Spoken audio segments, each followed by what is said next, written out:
Bismillahirrahmanirrahim. Assalamualaikum warahmatullahi wabarakatuh. Berjumpa dengan saya Vicky Fendi. Kali ini kita akan belajar tentang Intermediate Accounting bab 8 ya. Bab 8 tentang Valuation of Inventories atau penilaian persediaan. Buku yang saya gunakan adalah buku Kieso Weygand Warfield edisi yang keempat. Meskipun untuk slide-nya tetap kita menggunakan slide untuk edisi yang ketiga. Langsung saja kita masuk ke LO, Learning Objective. Jadi tujuan capaian pembelajaran yang akan kita capai pada bab tersebut ada 4. Pertama adalah mahasiswa ketika sudah mempelajari bab ini, mahasiswa mampu untuk mendeskripsikan pembagian inventory dan berbagai macam sistem inventory. Kedua, mahasiswa bisa mengidentifikasi barang atau biaya apa yang bisa dikategorikan yang termasuk dalam penghitungan inventory. Kemudian yang ketiga, kita mengkomparasikan asumsi cost flow yang digunakan untuk menghitung inventory. Kita menggunakan FIFO dan average. Dan nanti kita sedikit komparasikan juga dengan LIFO. Yang keempat, kita menentukan bagaimana dampak ketika terjadinya inventory error, jadi kesalahan pada penghitungan inventory pada laporan keuangan. Jadi ini adalah pembahasan kita ya. Saya akan mulai dari yang pertama ini dulu, inventory issues. Jadi lanjut ke barang atau biaya apa saja yang include sebagai inventory dan seterusnya. Oke, kita masuk ke yang pertama, inventory issues. Kita belajar tentang klasifikasi inventory, inventory cash flow, inventory control, dan bagaimana menentukan COGS atau HPP. Yang pertama adalah inventory adalah aset. Aset yaitu item atau barang dagang yang dipegang, yang ditahan oleh perusahaan untuk kemudian dijual kembali kepada customer. Jadi itu adalah pengertian inventory. Pengertian inventory yang pertama ini adalah pengertian untuk inventory bagi perusahaan dagang. Jadi untuk merchandising company. Kemudian pengertian inventory untuk perusahaan yang kedua yaitu manufacturing company, yaitu barang yang digunakan untuk proses produksi untuk kemudian dijual kembali kepada customer ketika barang tersebut ketika selesai diproduksi. Maka di sini ada 3 macam klasifikasi kalau untuk manufacturing company. Kita belajar, kalau pernah belajar tentang akuntansi biaya, maka persediaan barang dagang, kalau untuk merchandising company hanya satu item saja, cukup nama persediaan. Tetapi untuk perusahaan manufaktur, persediaannya terdiri dari 3 komponen, yaitu persediaan barang mentah, bahan mentah atau raw material, kemudian persediaan barang setengah jadi atau work in process, dan terakhir adalah persediaan barang jadi. Contoh pabrikan mobil. Baja bagi mobil, jadi baja ya. Baja yang diperoleh dari pabrik baja itu adalah bahan mentah. Jadi bahan baku mentah baja. Ketika baja tersebut sudah dirakit menjadi bodi mobil dan belum ditambahin apa-apa, baru jadi bodi mobil saja, maka bodi mobil itu kita klasifikasikan tidak lagi bahan mentah, tetapi menjadi work in process atau barang setengah jadi, barang yang sedang dalam proses penyelesaian.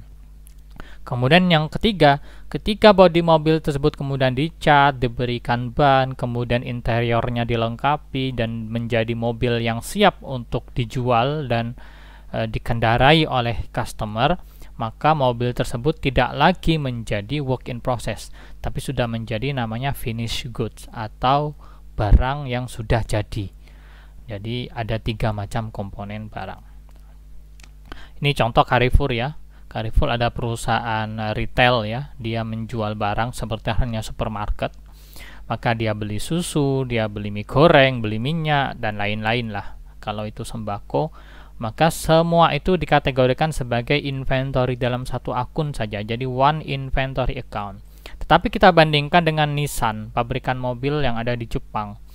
Jadi untuk baja dia kategorikan sebagai raw material, kerangka bodi mobil yang sudah dirakit dari baja work in process. Kemudian ketika sudah dilengkapi interior, sudah dicat lain-lain, maka menjadi finished goods. Maka di sini ada 3 komponen ya kan, kita ketahui. Jadi ada finished goods, work in process, and raw materials. Termasuk juga supplies, seperti mungkin ada oli, mungkin ada spare part lain. Nah, maka itu kita kategorikan sebagai supplies. Ini adalah cost flow ya. Jadi kalau perusahaan manufacturing, maka raw material dari bahan baku tadi dikombinasikan dengan labor, dikombinasikan dengan overhead. Overhead itu bisa berupa tenaga kerja tidak langsung ataupun bahan baku tidak langsung. Maka ketiganya ini dikombinasikan menjadi yang namanya work in process. Jadi barang setengah jadi work in process. Ketika sudah mendapatkan proses lebih lanjut, proses produksi lebih lanjut, maka menjadi yang namanya finished goods. Jadi ini finished goods ini ketika dijual maka dia akan menjadi HPP COGS. Beda dengan merchandising, satu akun saja. Jadi dia sudah beli barang kemudian dijual, maka itu barang yang dijual itu menjadi namanya COGS. Nah, kemudian ada inventory cost flow. Katakanlah jadi ada saldo persediaan awal, kemudian barang yang dibeli, kemudian barang yang tersedia untuk dijual, kemudian HPP, kemudian ada ending inventory. Katakanlah misal suatu perusahaan, ini kalau kita ngomong merchandising ya, perusahaan dagang, dia memiliki 1000 persediaan awal pada awal tahun, kemudian pada tahun berjalan dia membeli sebanyak 5000 unit barang.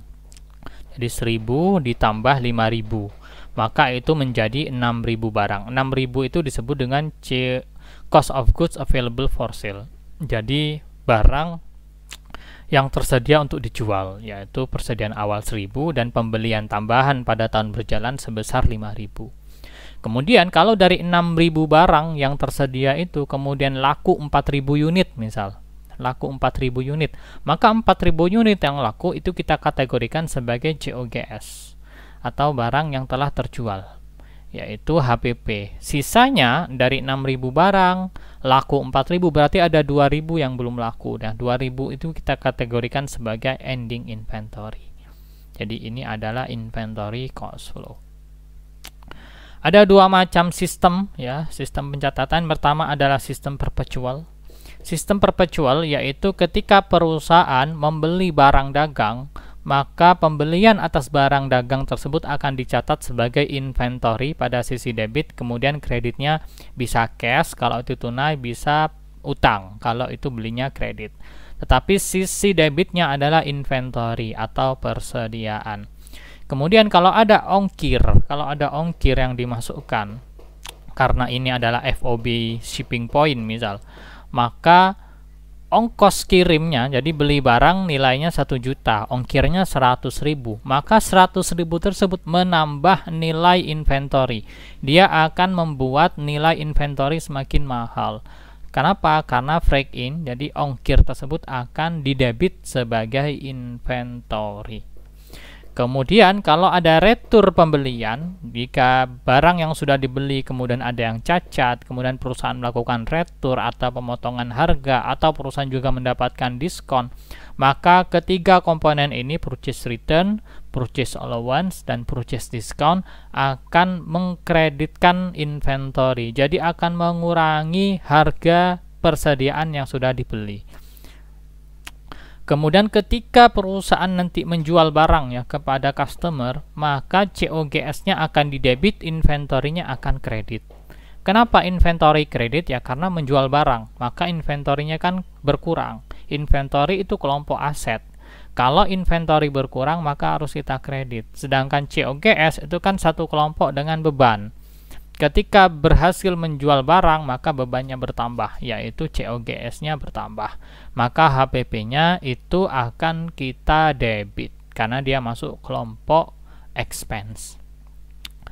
Kemudian ada lagi perusahaan yang menggunakan pencatatan persediaan menggunakan perpetual. Dia memiliki catatan pembantu yang berisikan kuantitas barang dan juga biaya barang dari setiap tipe persediaan yang dimiliki oleh perusahaan. Dia memiliki catatan yang detail rinci mengenai inventory, mengenai persediaan akhir, dan juga mengenai COGS.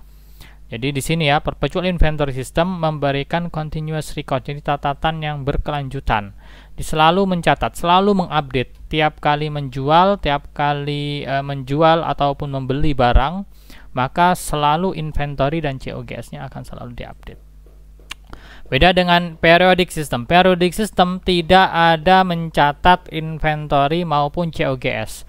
Dia hanya mencatat persediaan awal dan juga pembelian yang dilakukan oleh perusahaan. Maka ketika bedanya di sini, kalau periodic ketika dia melakukan pembelian, maka pembelian tersebut tidak boleh dicatat sebagai inventory, tetapi dicatat sebagai purchase atau pembelian. Jadi jurnalnya adalah pembelian pada sisi debit, kemudian kreditnya kas atau utang. Beda kalau perpetual tadi ya, debitnya adalah inventory. Kemudian ending inventory itu ditentukan dengan cara physical count. Jadi harus dihitung pada akhir periode akuntansi, harus dilakukan yang namanya stock of name, penghitungan barang secara manual untuk mengetahui berapa sih nilai ending inventory. Sehingga kemudian bisa dihitung berapa COGS HPP yang dialami oleh perusahaan selama tahun berjalan. Nah, contoh di sini. Perusahaan memiliki catatan mengenai saldo persediaan awal sebanyak 100.000 nilainya. Kemudian selama tahun berjalan perusahaan mencatat dia melakukan pembelian barang dari supplier sebesar 800.000. Maka di sini perusahaan mencatat bahwasanya dia memiliki barang yang tersedia untuk dijual sebesar 900.000. Dia hanya memiliki catatan ini kalau periodik. Setelah itu dia melakukan yang namanya physical count. Dia pergi ke gudang, menyuruh karyawan untuk melakukan penghitungan secara fisik berapa. Katakanlah ditemukan hitungan ending inventory-nya dari hasil penghitungan fisik adalah 125.000. Nah, berarti persediaan barang yang tersedia untuk dijual kurangi dengan ending inventory yang sisa yang hanya 125. Dengan demikian diketahui bahwasanya berarti barang yang sudah laku terjual itu adalah 775.000. Jadi ini cara bagi sistem periodik untuk menentukan ending inventory dan juga HPP-nya. Mari kita mengkomparasikan antara sistem perpetual dan sistem periodik ya. Diketahui persediaan awal adalah 100 unit yang nilainya $6 per unitnya, maka dapat harga 600 total persediaan awal. Selama tahun berjalan perusahaan melakukan pembelian sebanyak 900 unit dengan harga per unitnya $6, maka nilainya adalah 5.400. Kemudian perusahaan juga melakukan penjualan. Oke, berarti di sini unit yang tersedia untuk dijual adalah 1.000 ya, 100 ditambah 900. Kemudian selama tahun berjalan, perusahaan melakukan penjualan sebanyak 600 unit dengan harga jual $12 per unit, berarti labanya 100%. Nilainya adalah 7.200, 600 kali 12. Dengan demikian, kalau jumlah persediaan yang tersedia 1.000, terjual 600, berarti sisa persediaannya adalah 400 kan. 400 itu nilai per unitnya adalah 6 kan, dari ini 6. Sehingga saldo persediaan akhir adalah 2.400. Nah, kalau kita menggunakan perpetual inventory system, ketika beginning inventory, kita tidak perlu mencatat. Kemudian ketika melakukan pembelian, bedanya adalah untuk perpetual kita mencatat debitnya adalah inventory atau persediaan 5.400. Kemudian ketika perusahaan berhasil menjual 600 unit harganya $12, maka jurnalnya adalah piutang pada penjualan 7.200, 600 kali 12. Kemudian jangan lupa mencatat HPP pada inventory. Jadi COGS-nya 3.600, inventory-nya 3.600. Inventory-nya kan laku 600 unit kan. 600 unit kali harga kulaan, harga pembelian 6, berarti 600 kali 6, 3.600. Nah, Sehingga di sini kita catat COGS sebesar 3.600. Nah, kemudian pada akhir periode untuk mencatat ending inventory tidak ada pencatatan. Bagaimana kalau periodik? Kalau periodik ketika melakukan pembelian dia tidak mencatat sebagai inventory tetapi catat sebagai purchase, catat sebagai pembelian. Kemudian ketika perusahaan berhasil melakukan penjualan 600 unit, jurnalnya sama, cuma tidak ada jurnal HPP pada persediaan. Yang merah ini tidak ada. Jadi yang merah ini adalah perbedaan antara perpetual dan periodik. Pertama adalah akun inventory dan purchase ya. Kemudian ini adalah perbedaan ketika melakukan pembelian dari supplier. Kedua, perbedaan ketika melakukan penjualan kepada customer. Kemudian perbedaan yang ketiga adalah ketika mencatat persediaan akhir. Kalau perpetual tidak perlu ada jurnal khusus untuk mencatat saldo persediaan akhir yang masih tersisa, yang masih belum terjual. Tetapi kalau periodik perlu dibuat jurnal. Ketika akhir periode diketahui masih ada 400 unit barang yang tersisa belum terjual, maka perlu dibuat jurnal. Jurnalnya adalah inventory yang lama itu di kredit, inventory yang baru itu di debit. Nah, 600 ini kan inventory awal, persediaan awal itu ini kan 600, ini harus kita kreditkan sehingga hilang. Kemudian inventory yang baru yang akan kita update yaitu 400 unit kali $6, ketemu angka 2.400. Setelah itu baru kita tulis juga COGS. Nah, HPP-nya 3.600. Nah, ini sama dengan 600 kali 6 ya, sama dengan ini. Cuma bedanya di sini purchase-nya kita tulis 5.400. Jadi purchase yang di sini yang semula di debit akan kita kreditkan sebesar 5.400. Nah, diasumsikan pada akhir periode pelaporan akun persediaan perpetual nilainya adalah 4.000. Tetapi hasil penghitungan fisik menunjukkan bahwasanya persediaan yang tersisa di gudang itu hanya 3.800. Ada perbedaan. Secara catatan 4.000, tetapi secara fisik ketika dihitung beneran ada 3.800. Berarti ada minus 200. Bisa jadi karena salah catat ketika inventory atau kemalingan, baik kemalingan oleh customer maupun kemalingan oleh karyawan dan lain-lain. Maka perlu dilakukan namanya jurnal penyesuaian. Jurnal penyesuaian cukup membuat jurnal seperti ini. Inventory over and short, debitnya inventory credit. Jadi jurnal ini akan mengurangi nilai inventory sebesar 200 karena dikredit. Sehingga yang semula 4.000 ketika ini kan posisi debit, saldo normal inventory debit 4.000. Ketika kita kredit 200 maka tersisa hanyalah 3.800 sesuai dengan penghitungan fisik. Begitu juga sebaliknya. Misal yang dilaporkan perpetual 4.000 tetapi penghitungan fisik ada 4.500 misal. Wah, berarti 4.000 ini salah saji, berarti penghitungan itu lebih kecil dari kenyataan, jadi lebih kecil dibandingkan barang yang ada fisiknya, yang dibandingkan barang yang tersedia di gudang. Bagaimana caranya? Tinggal dibalik saja ini. Jadi inventory akan kita debit 500, inventory over and short akan kita taruh kredit sebesar 500. Mungkin seperti itu ya. Jadi inventory over and short ini bisa dikategorikan sebagai other expense, jadi menjadi beban. Atau dalam kasus kalau misal physical count-nya lebih tinggi daripada perpetual inventory account 4.500 misal di sini, maka 500 tadi itu akan menjadi other income, karena posisinya akan kita taruh di posisi kredit 500. Inventory-nya bertambah 500 ya, menyesuaikan dengan hasil penghitungan fisik. Ini adalah, jadi physical count itu adalah salah satu cara bagi perusahaan untuk melakukan kontrol terhadap inventory. Meskipun sistem pencatatan perpetual itu memiliki catatan yang spesifik, yang selalu continue, selalu diupdate mengenai pergerakan inventory, tetapi tetap perusahaan perlu melakukan yang namanya stock of name atau penghitungan persediaan fisik dari waktu ke waktu, biasanya dilakukan pada akhir tahun untuk membandingkan antara pencatatan dengan barang yang benar-benar tersedia di gudang. Jadi physical inventory biasanya dilakukan mendekati akhir tahun atau pas akhir tahun, 31 Desember, 30 Desember. Jadi untuk melaporkan betul-betul bahwasanya jumlah inventory yang tercantum pada laporan keuangan itu benar-benar inventory yang bukan hanya berdasarkan catatan, tetapi berdasarkan berdasarkan amatan fisik, ya, benar-benar ada barangnya.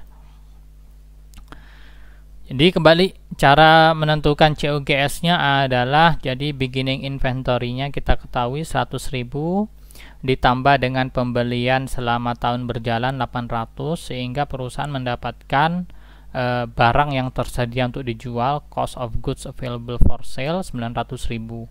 Kemudian dilakukan penghitungan fisik, ketemu ternyata jumlah inventory pada gudang itu hanyalah 200.000. Berarti dengan demikian kita bisa mengetahui COGS-nya adalah 700.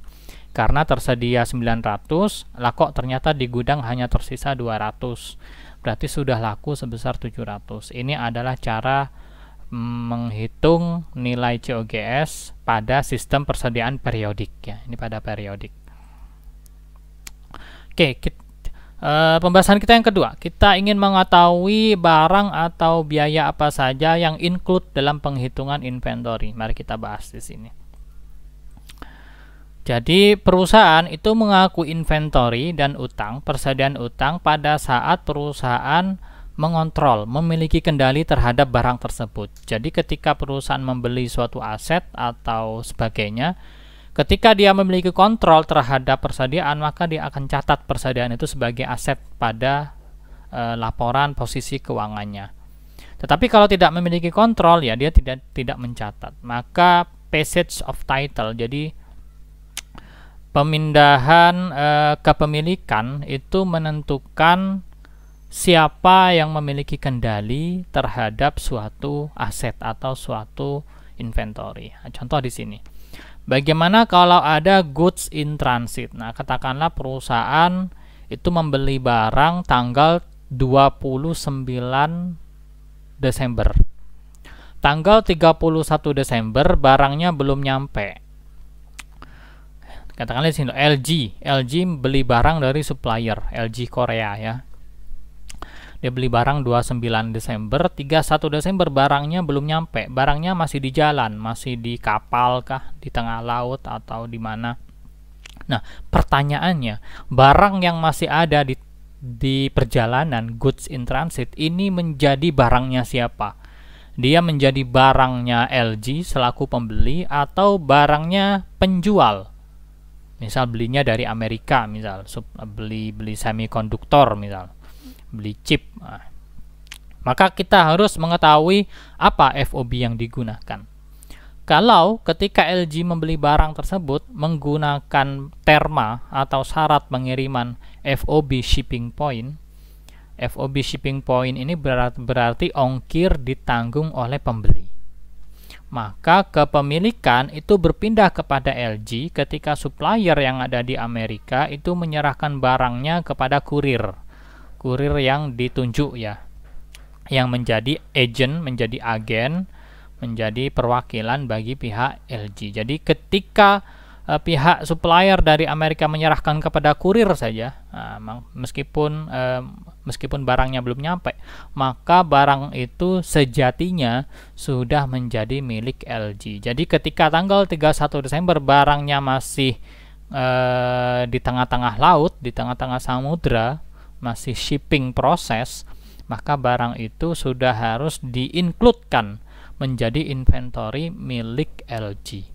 Sebaliknya, kalau FOB yang digunakan adalah FOB destination, FOB tujuan, maka biasanya di sini kepemilikan barang itu berpindah ketika LG menerima barang dari kurir. Nah, karena masih di tengah kapal, masih di tengah laut, ya, masih di kapal, berarti LG belum terima barangnya. maka kalau istilahnya adalah FOB destination, LG tidak perlu mengakui barang yang masih ada di tengah laut tersebut sebagai barang persediaan milik LG. Sehingga barang tersebut harus diakui oleh si supplier karena menggunakan terma pengiriman, syarat pengiriman FOB destination. Biasanya FOB destination ini untuk biaya ongkirnya ditanggung oleh penjual. Jadi shipping point ongkir ditanggung pembeli, FOB destination ongkir ditanggung oleh penjual. Jadi kadang namanya juga menggunakan nama kota, FOB Seoul misal. Kalau belinya dari California misal Amerika, kemudian pihak California menggunakan istilah FOB Seoul, berarti Seoul itu kan tujuan pengiriman. Berarti kalau dari pihak Amerika mengirim menggunakan istilah FOB Seoul, berarti ini adalah FOB destination. Beda kalau menggunakan FOB California. Tapi California itu nama negara bagian ya. Nama itunya apa? Los Angeles ya. FOB Los Angeles. FOB Los Angeles, maka FOB Los Angeles berarti itu adalah FOB shipping point. Berarti kepemilikan barang berpindah di Los Angeles. Sedangkan FOB Seoul berarti kepemilikan barang berpindah di Seoul. Berarti itu adalah FOB destination. Ini adalah istilah saja yang biasanya digunakan.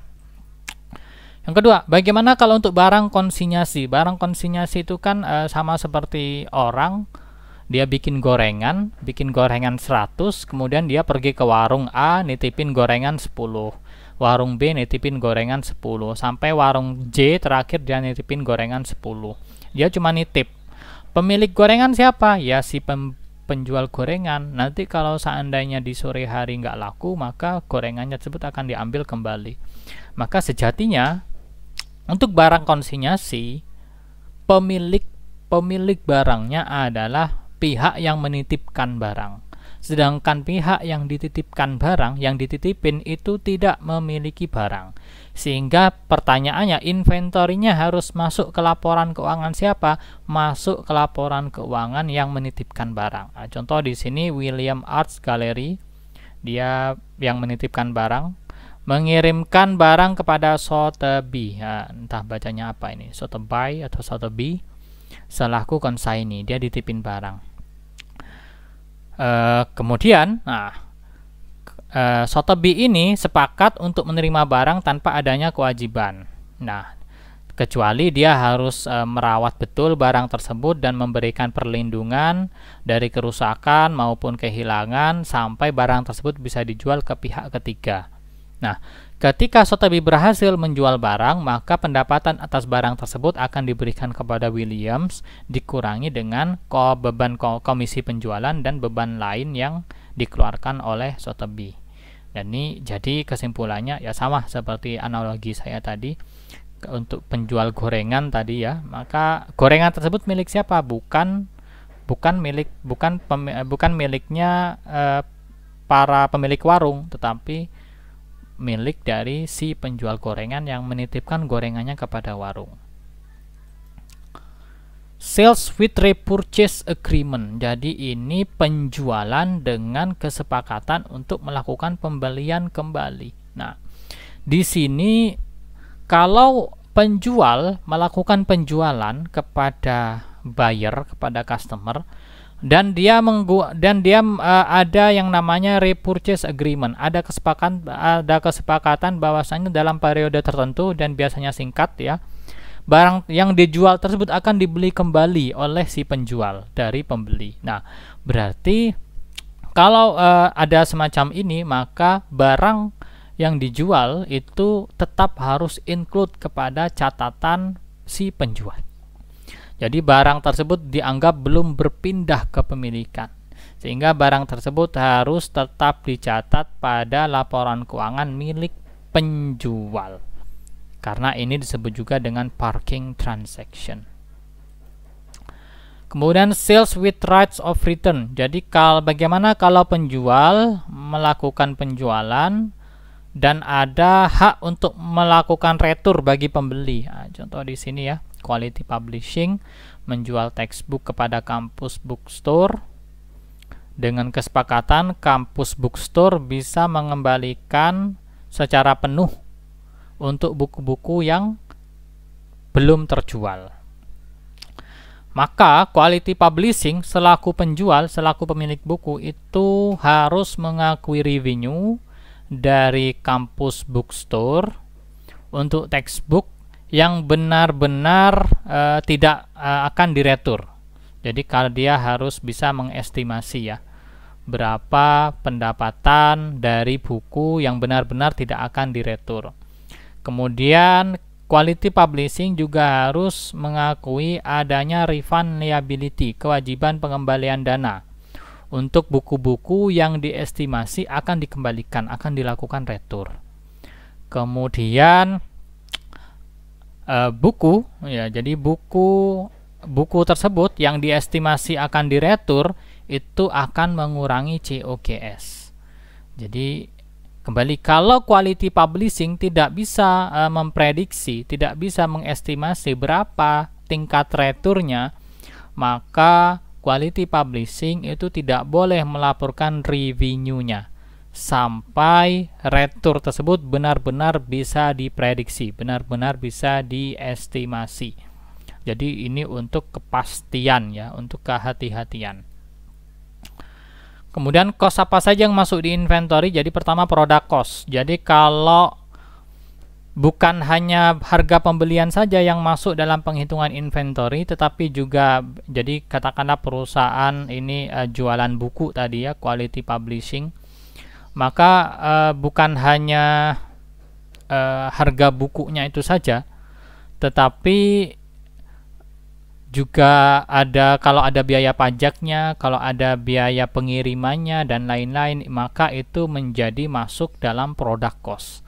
Jadi biaya sampai barang tersebut siap untuk dijual kepada customer. Sama halnya dengan pembeli. Pembeli membeli AC, membeli AC dari toko. Biaya pembelian AC jangan hanya dihitung biaya pembelian AC saja, tetapi juga biaya ongkir AC, biaya pemasangan AC itu juga harus masuk. Jadi product cost di sini tidak hanya purchase price, tapi juga include pajak, transportation dan lain-lain. Termasuk juga period cost tetapi tidak masuk ya dalam penghitungan inventory cost. Period cost itu contohnya adalah beban penjualan dan beban administrasi dan lain-lain. Kemudian kalau ada purchase discount, maka purchase atau trade discount itu akan mengurangi harga jual kepada customer. IASB itu mensyaratkan bahwasanya diskon harus dicatat sebagai pengurang dari cost of inventory, pengurang dari COGS atau dari inventory. Nah, contoh di sini. Menggunakan gross method dan net method ketika perusahaan mendapatkan diskon. Ini dari perspektif pembeli ya. Misal perusahaan melakukan pembelian, maka dia akan mencatat pembelian pada utang. Ini berarti menggunakan sistem periodik ya. Pembelian pada utang. Ini kalau menggunakan gross method. Tetapi kalau menggunakan net method, tunggu nanti. Ketika perusahaan membayar 4.000 dalam jangka waktu diskon, maka dia akan membayar cukup 3.920 karena ada diskon 80. Dari mana? Dari 4.000 kali 2% ya. 4.000 kali 2% itu kan 80. Jadi karena perusahaan bisa membayar dalam jangka waktu diskon 2/10 dalam jangka waktu 10 hari, maka berhak atas diskon 2%. Maka di sini diskonnya adalah 80. Akun utangnya berkurang di sisi debit 4.000. Kemudian ketika pada sesi kedua ya, setelah itu dia membayar utangnya secara penuh sebesar 6.000 dan di luar batas diskon, maka dia harus membayar penuh. Bedanya di sini 10.000 ya, 10.000 utang, 4.000 diantaranya dibayar pada periode diskon, 6.000 dibayar di luar periode diskon. Maka di sini tidak ada diskon pembelian. Ini kalau menggunakan gross method. Bagaimana kalau menggunakan net method? Kalau menggunakan net method, ketika beli langsung dianggap diskonnya dimanfaatkan secara maksimal, sehingga langsung dicatat netnya, dan langsung 10.000 ini langsung kurangi 2%, dianggap pasti perusahaan mengambil diskon. Jadi purchase, pembelian pada utang 9.800. Kemudian ketika membayar pada periode diskon 4.000, jurnalnya sebagai berikut. Dan bagaimana ketika 6.000, yang sisanya 6.000 itu dibayar tidak pada periode diskon. Padahal di sini sudah kadung dipotong, sudah terlanjur dipotong 200 ya kan, purchase and account payable-nya. Maka di sini karena 6.000 ini dibayar di luar periode diskon, maka harus dibayar utuh 6.000. Nggak bisa dibayar nggak bisa dibayar dengan kurang dari 2%, dikurangi 2% tadi, harus utuh 6.000. Sehingga utangnya berkurang 5880 dari mana? Dari 9.800 kurangi 3920, nanti ketemu angka 5880. Maka di sini ada jurnal baru, purchase discount loss. Jadi kerugian diskon pembelian. Ini untuk mencatat bahwasanya ada diskon yang dilewati oleh perusahaan, yang terlewat oleh perusahaan.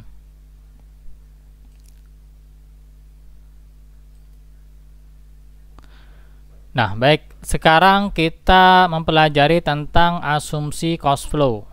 Ada 3 macam yang akan kita pelajari, yaitu specific identification, average cost, biaya rata-rata, dan FIFO. Kemudian kita bandingkan ketiganya. Atau cuma 2 saja nanti, seingat saya, average dan FIFO. Pertama, specific identification. Kemudian ada FIFO dan average cost. Apa itu specific identification? Mana keterangannya ya? Oh, ini belum. Nah, oke, kita coba di sini dulu. Di sini katakanlah perusahaan melakukan pembelian barang sebanyak 2.000 unit dengan harga $4, sehingga jumlah barang yang dimiliki adalah 2.000 unit. Pada tanggal 15 Maret perusahaan membeli 6.000 unit, sehingga total barang yang dimiliki adalah 8.000 unit, ya kan, 2.000 tambah 6.000 total 8.000. Kemudian pada tanggal 19 menjual 4.000, sekarang berarti tersisa 4.000. Beli lagi 2.000, berarti sekarang bertambah menjadi 6.000.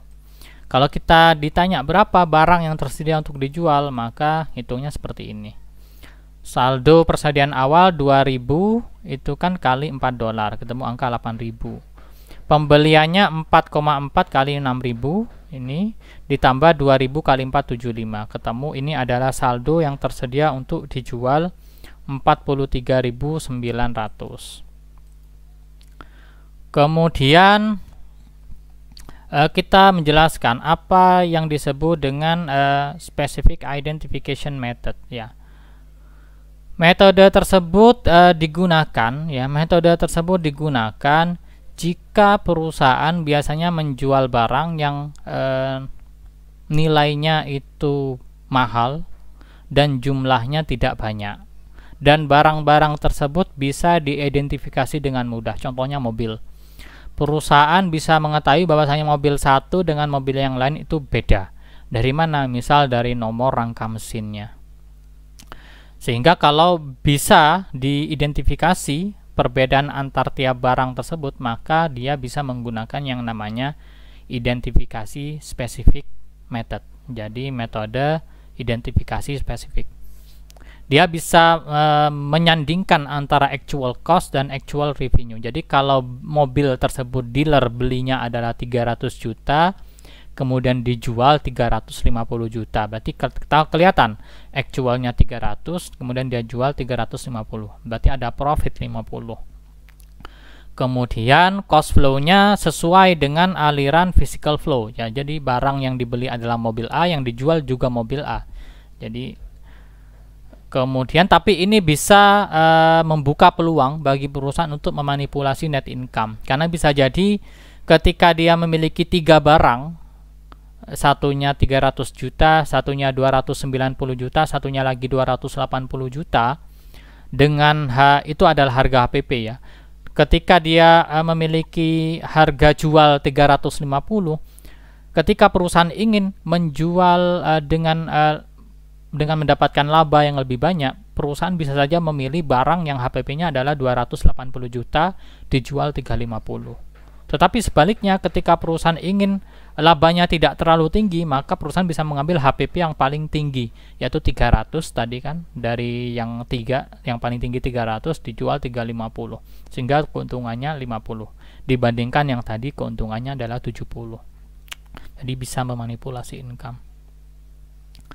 Specific identification, nah kita ketahui di sini. Jadi misal di sini Calmart ya, dia pada akhir periode, pada akhir tahun ada inventory yang tersisa sebanyak 6.000 unit yang terdiri dari 1.000 unit dari pembelian tanggal 2 Maret, 3.000 unit dari pembelian 15 Maret, dan 2.000 unit dari pembelian 30 Maret. Hitung berapa ending inventory dan HPP-nya.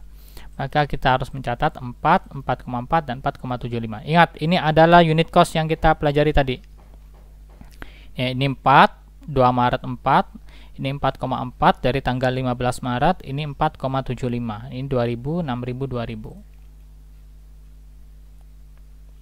Maka di sini kita ngitung, nah 1000 kali 4, 4000, 3000 kali 4,4, 2000 kali 4,75, ketemu ending inventory-nya adalah 26700. Oke.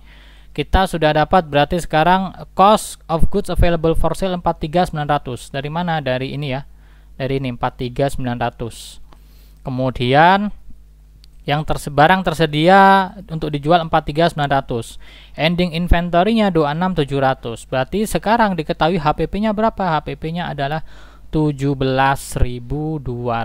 Jadi HPP adalah 17.200. Ini kalau kita menggunakan specific identification. Bagaimana kalau kita menggunakan metode biaya rata-rata? Metode biaya rata-rata, oke, langsung saja di sini. Nah, misal di sini. Ini kalau kita menggunakan metode biaya rata-rata sistem persediaan periodik. Maka ketika diketahui persediaan barang yang tersisa adalah 6.000 unit, 6.000 unit ya, 6.000 unit ya kan. Karena kita melanjutkan di sini, yang tersisa adalah 6.000 unit. Pertanyaannya berapa ending inventory dan COGS-nya? Nah, jadi pertama kita ngitung dulu. Ini adalah jumlah pembelian ya, 43.900. Ini sudah ini pengulangan saja dari slide sebelumnya. Cara ngitung cost per unitnya adalah ini, 43.900 dibagi jumlah total unit yang tersedia dijual, yaitu 10.000. Sehingga ketemu angka 4,39. Kemudian inventory, jumlah inventory-nya yang tersisa pada ending inventory adalah 6.000 unit. Sehingga dengan demikian nilai ending inventory 6.000 kali 4,39, 26.340. Sehingga ketika kita ditanya berapa COGS-nya, tinggal kita hitung saja. 43.900 dikurangi dengan ending inventory 26.340. Ketemu angka 17.560. Ini kalau metode per rata-rata tertimbang untuk sistem persediaan periodik. Beda kalau perpetual. Kalau perpetual adalah disebut dengan metode rata-rata bergerak atau moving average. Kita perlu membuat tabel seperti ini. Kita perlu membuat kolom pembelian, kolom COGS, barang yang terjual, dan kolom saldo persediaan akhir. Nah, ketika kita mengetahui ada 6.000 barang, oke, kita hitung dulu. Pembelian tanggal 2 berarti 2.000. Kemudian di sini saldo persediaannya adalah 2.000 kali 4, 8.000. Ketika dia beli lagi 6.000 dengan harga 4,4, maka sekarang harga per unitnya adalah 4,3. Dari mana? Dari 8.000 tambah 26.400 ketemu 34.400 kurangi 8.000. Jadi ini ya, ini 34.400 kurangi dibagi 8.000. Ketemu nanti angka 4,3. 4,3 ini kali 8.000, 34.400. Jadi gitu cara ngitungnya. Nah, ketika dia menjual barang sebanyak 4.000, maka HPP-nya berapa? HPP-nya adalah 4,3. Ngambil dari ini, 4,3. Ketemu angka 17.200. Nah, Ketika perusahaan membeli lagi barang dagang sebanyak 2000, maka caranya adalah kita harus mentotal 17.200 ini saldo barang persediaan akhir ditambah dengan pembelian yang baru 9.500 dibagi 6.000. 6.000 itu 4.000 ini ditambah 2.000. Ketemu nanti angka 4,45. Jadi 4,45 itu dari 17.200, saya ulangi, tambah 9.500. Ketemu angka 26.700. Kemudian 4.000 ditambah 2.000, ketemu angka 6.000.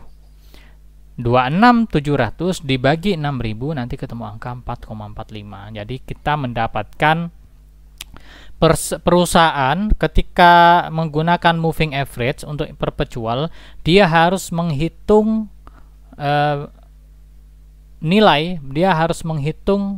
harga persediaannya tiap kali dia melakukan pembelian barang yang baru. Jadi di sini kan tiap kali dia membeli barang, maka dia harus menghitung lagi harga barang per unit. Dia beli 4,7, dia hitung lagi barang per unit. Jadi dan seterusnya seperti itu.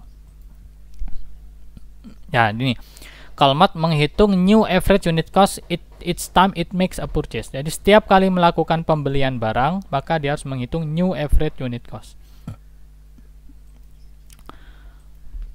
Beda kalau FIFO ya. Jadi FIFO kembali kalau FIFO ketika ditanya ada 6.000 barang yang masih tersisa. 6.000 barang itu ya berarti yang ambil dari mana? Berarti barang yang paling akhir yang belum laku terjual. Maka ngitungnya adalah 2.000 kali 4,75 dan 4.000 kali 4,4 ya kan. Coba kita balik. Ini adalah total barang semua ya, total barang semua. Kalau ada 6.000 barang yang belum terjual, kalau FIFO berarti kan yang paling awal, yang paling laku duluan, yang 2.000, yang 6.000 ini. Berarti yang kalau ada yang tersisa, maka kan dari yang paling akhir. Maka yang mulai dari Maret tanggal 30, 2.000 unit. Kemudian 4.000 unit yang ngambil dari sini. Maka di sini 2.000 kali 4,75, 4.000 kali 4,4. Maka nanti ngitungin seperti ini. 2.000 kali 4,75 ya kan 9.500. 4.000 kali 4,4 dari sisa tadi 17.600 sehingga ketemu ending inventory-nya adalah 27.100 sehingga HPP-nya 16.800. Ini kalau kita menggunakan FIFO yang periodik. Kalau menggunakan perpetual kita perlu menghitung seperti halnya tadi yang average. Kita perlu buat 3 kolom dulu, pembelian, COGS, kemudian saldo inventory akhir.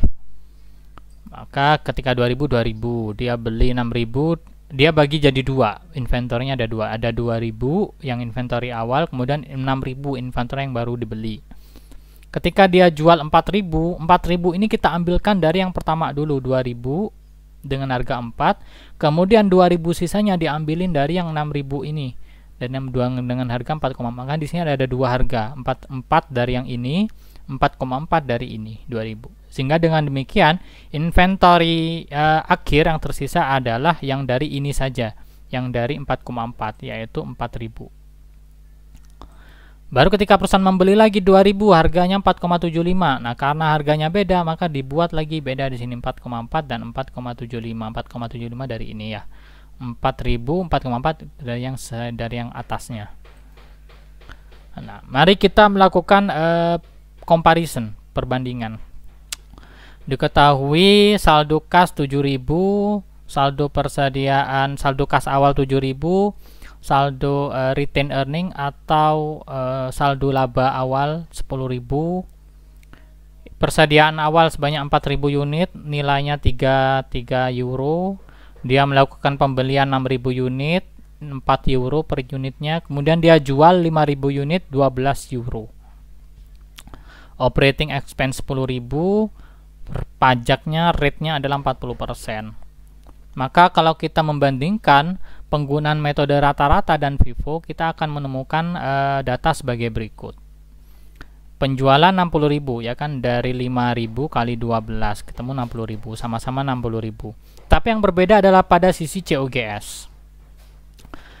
COGS-nya Vivo itu adalah 4.000 dan 1.000. Dari mana? Karena yang dijual kan 4.000 dulu. Baru kemudian ambil dari ini 1.000. Jadi 4.000 kali 3 plus 1.000 kali 4. 4.000 kali 3 plus 1.000 kali 4. Nah, ketemu angka 16.000 total. Kita taruh di sini. Beda dengan average. Average harus notal dulu. Jadi 4.000 kali 3 ini kan, ini harus ditotal dulu. 36.000 ini kan. 12 tambah 24 36.000. 36.000 dibagi 10.000 unit barang dari ini. Ketemu angka 3,6. 3,6 kali 5.000 unit barang yang terjual. Ketemu angka 18.000. Sehingga di sini COGS-nya adalah 18.000.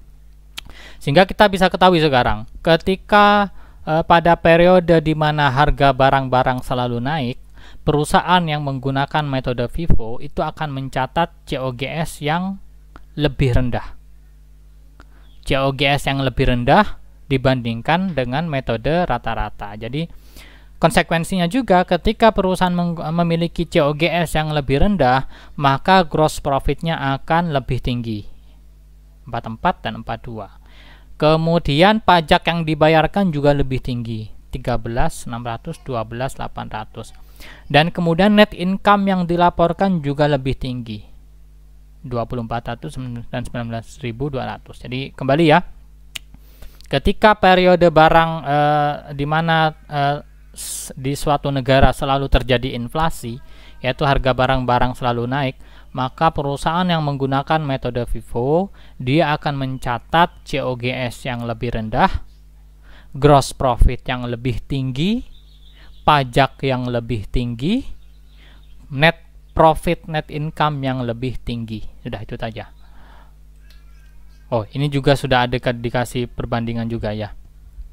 When prices are rising, average cost result in a higher cash balance. Nah, jadi kembali, ketika price always rising, jadi selalu terjadi inflasi, maka perusahaan yang menggunakan Vivo, dia akan mencatat persediaan akhirnya lebih tinggi, ya kan? Karena 36.000 kan persediaan, total persediaan barang, COGS-nya hanya 16, berarti kan sisa 20, persediaan akhir 20. Beda dengan average, barang yang tersedia 36 laku 18.000, berarti kan ending inventory-nya juga 18. Nah, maka di sini kalau average ending inventory 18, Vivo 20. Maka di sini kita bisa simpulkan ya, ketika harga selalu naik, inflasi, maka ending inventory-nya lebih gede. Vivo memiliki ending inventory lebih besar, gross profit lebih besar, pajak lebih besar, net income lebih besar, tetapi cash lebih kecil dan COGS yang lebih kecil. Udah, itu aja. Kenapa cash lebih kecil? Karena bayar pajaknya lebih banyak. Karena bayar pajaknya lebih banyak kan, bayar pajaknya 13.600, sehingga cashnya lebih kecil. Oke, di sini juga effect of inventory errors. Kita terakhir pembahasan kita. Bagaimana kalau perusahaan melakukan salah saji dalam mencatat inventory? Maka inventory mengalami understated, jadi dicatat lebih rendah. Inventory yang dicatat lebih rendah maka mengakibatkan working capital lebih rendah, current ratio lebih rendah, dan juga retained earnings yang lebih rendah. Inventory yang lebih rendah berarti artinya COGS-nya dicatat terlalu tinggi, maka overstated. COGS yang dicatat terlalu tinggi maka akan mengakibatkan net income menjadi dicatat lebih rendah. Nah, kemudian kalau ada ending inventory misstated ya pada tahun 2019, biasanya itu akan terjadi offsetting pada tahun setelahnya.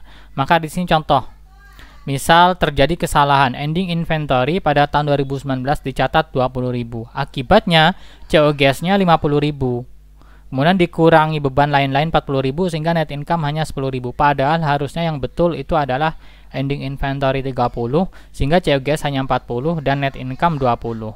Tetapi kesalahan ini akan offsetting, akan dikoreksi pada tahun selanjutnya.